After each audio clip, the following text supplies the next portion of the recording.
So for some people, practicing static mindfulness practices just really is not the move. They may experience feelings of fear or anxiety or just really feeling awkward and uncomfortable in that moment. And so there's different advice out there. Some people will tell you to sit with it, right? To invite it in, to practice it as a means of working on acceptance. Or some people just straight up quit, no, this is not for me.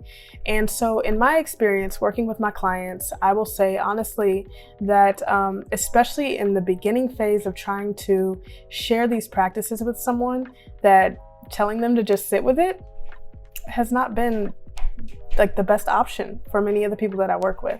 And so what has worked really well is inviting in movement. So different stretching exercises to help go with the breathing practices. Now, movement is really powerful to add to your breathing exercises.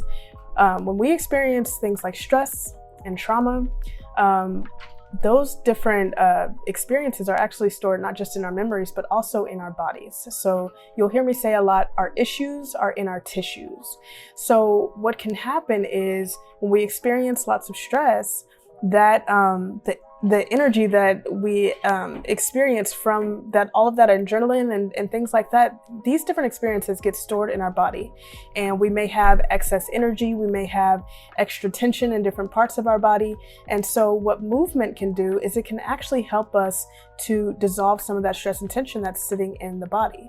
It can also be great, if you have a little bit too much energy and you're trying to do a mindfulness practice, you can use movement to kind of exhaust some of those major muscle groups that can carry a lot of the stress and trauma that you may be experiencing.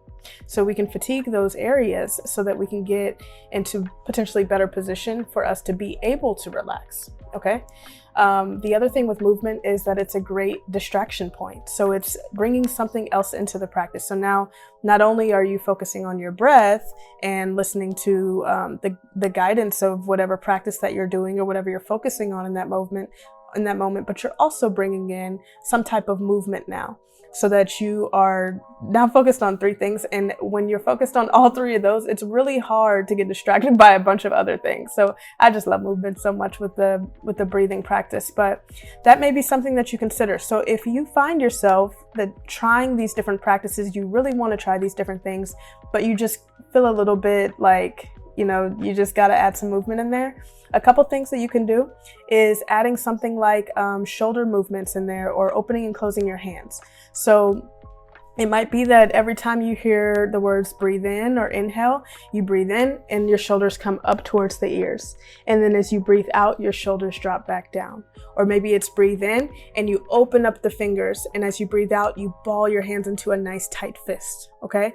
So doing things like that, where you just kind of bring in a little bit of an extra point, can actually really help us to kind of get in position to have a better experience with our mindfulness practice. I know that it's helped me a lot. I see it help my clients all the time, and I really hope that it helps you too, okay?